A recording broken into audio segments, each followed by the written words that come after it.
কেমন আছেন সবাই? আশা করছি সবাই ভালো আছেন। দর্শক শ্রোতা, ভিডিও শুরুতে ছোট্ট একটা ভিডিও ক্লিপ দেখতে পেয়েছেন, সেটা দেখে হয়তো বুঝতে পারেন নাই।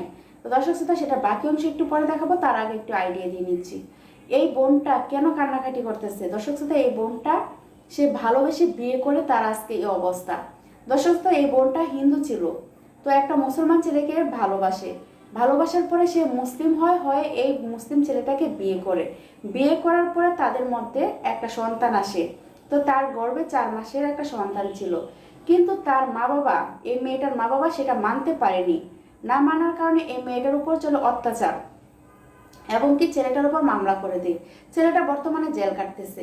আর এই যে মেয়েটা, সে এভাবে কান্নাকাটি করতেছে, তাকে প্রতিনিয়ত নির্যাতন করতেছে তার বাবা এবং তার ফুপি।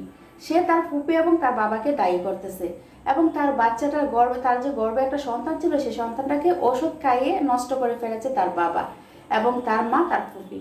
তো দর্শক শ্রোতা, এই মেয়েটা কি বলতেছে এবং কি কেন কান্নাকাটি করতেছে এবং এরকম মা বাবা, আমরা কি বলবো? সত্যি ভিডিওটা দেখার পরে আমি কি বলবো, আমি ভাষা খুঁজে পাচ্ছি না যে একজন মা বাবা একজন সন্তানের সাথে কিভাবে এগুলো করতে পারে। হ্যাঁ, আপনি সম্পর্কটা নাই মানতে পারেন, কিন্তু মেয়েটা যেটা করে ফেলেছে, এখন তো আপনি তাকে ফিরিয়ে আনতে পারবেন না, যেহেতু তার বিয়ে হয়ে গেছে।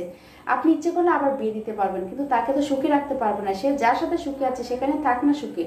আপনি কেন তার বাচ্চাটাকে নষ্ট করে ফেললেন? তো দর্শক শ্রোতা, যাই হোক, আমি বেশি কথা বলবো না, আমি নিয়ে যাবো আপনাদেরকে সেই ভিডিওতে। তো চলুন আমরা ভিডিওতে চলে যাই, যে বোনটা কেন কান্নাকাটি করতেছে বা কি বলতেছে, সম্পূর্ণ কথা তার মুখ থেকে শুনে আসি। তো চলুন ভিডিওতে চলে যাই।